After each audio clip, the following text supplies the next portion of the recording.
So guys, so pina-check sa atin kasi nung last na test nila, yung CO2 release alarm dito sa may cams, hindi gumana, no? Doon lang mismo sa may alarm signal light.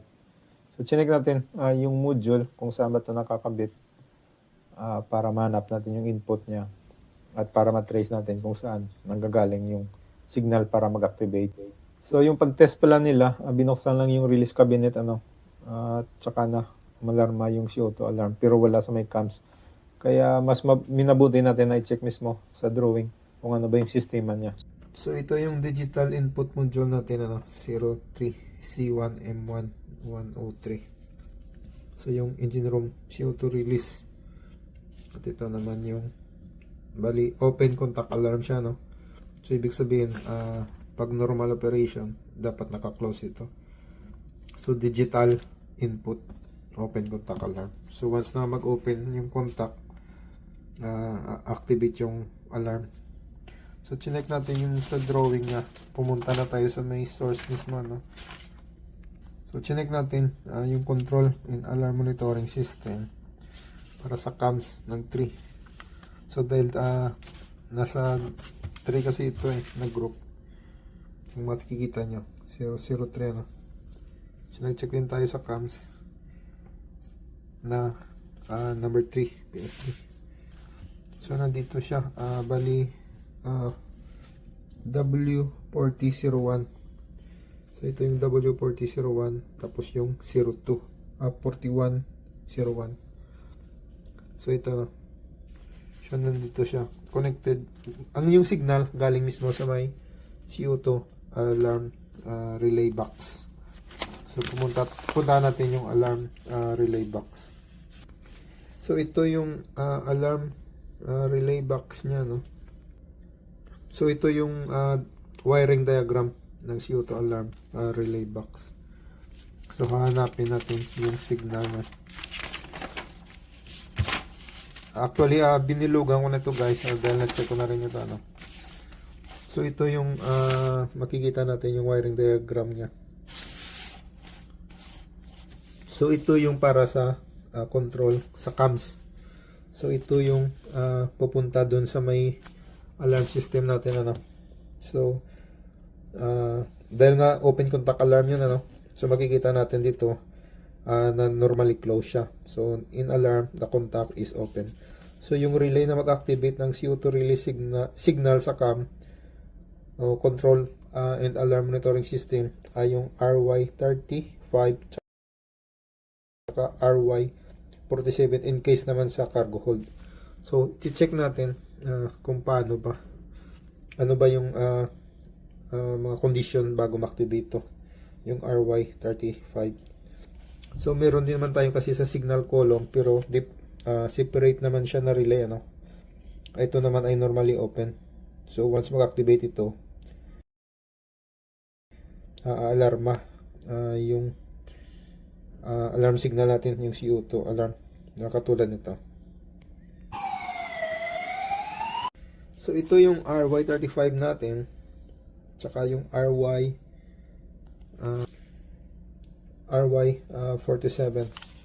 So yung RY35 natin kikita natin dito na CO2 release signal for engine room. So normally open yan siya and then 47 CO2 release signal for cargo hold common. So checkin natin ano ba yung paano ba ma-activate yung 35. So makikita natin dito na merong relay na RY61 at saka RY51. So titingnan natin kung paano ba ma-activate yung RY61 tsaka 51. So ito yung RY61 natin. So para ma-activate natin yung RY61, so either isa dito 15 to 17 ma-activate. So ma-activate siya through limit switch na nakakonekta sa main valve natin. So either isa sa mga ito ma-activate na yung 61 At yung isa pa na condition para ma-activate yung 30 35 ay yung RY51. So yung RY51 ay ito. So either naman which is selection valve open. So sa engine room ano. So para ma-activate naman yung 51, ito naman yung mga condition niya. So yung RY19 tsaka 22 hanggang 22 dapat close ano. So yung RY1922 ma-activate through limit switch opening the bulb selection bulb. So sa limit switch sa selection valve natin, mayroong mga limit switch na once may open, magko-close ito at ma-activate yung mga auxiliary contact ito. No? Tsaka lang mag-activate yung RY35 which in turn ma-activate. So once na-energize yung 35, mag-open ito, alarma yung CO2 signal natin sa may alarm monitoring system. So which is iba naman ang case nito no ng signal light column natin.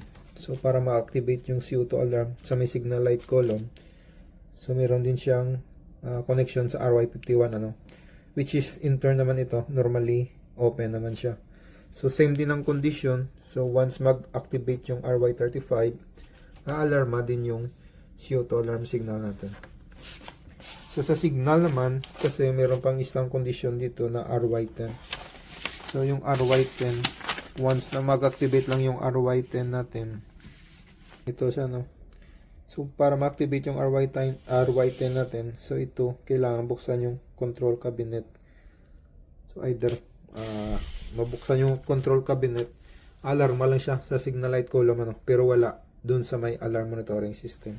So paano to ma-activate ang RY10? Dapat ma-activate yung either RY3 or RY4. So yung RY3, RY4 naman ay yung mga limit switch doon sa may valve control unit. Tsaka yung sa remote indication cabinet. So ganito lang siya no. Magbasa ng drawing at ng diagram. So kailangan natin muna natin alam kung saan hanapin yung diagram na to. So ito yung sample ng main valve tapos yung selection valve ano. So once mag-open ito, so alarma siya sa may CAMS ano, alarm monitoring system at the same time doon sa signal column.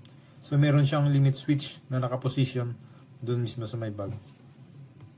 So to summarize, so once na mag-open ka lang ng control cabinet, so meron ka lang signal light column alarm ano at indication sa engine room at sa iba pang place katulad ng cargo hold. Pero pag once nag-open ka ng main valve at selection valve, meron kang alarm sa control monitoring system, pati na rin yung indication light ano, sa signal light column, so meron ka ring sound alarm dyan. So ang importante kasi nito, yung sa alarm monitoring system kasi natin, mostly sa design ng barko, connected ito sa may BDR ano, so naka-record dyan sa BDR. So guys, hanggang dito na lang at maraming salamat.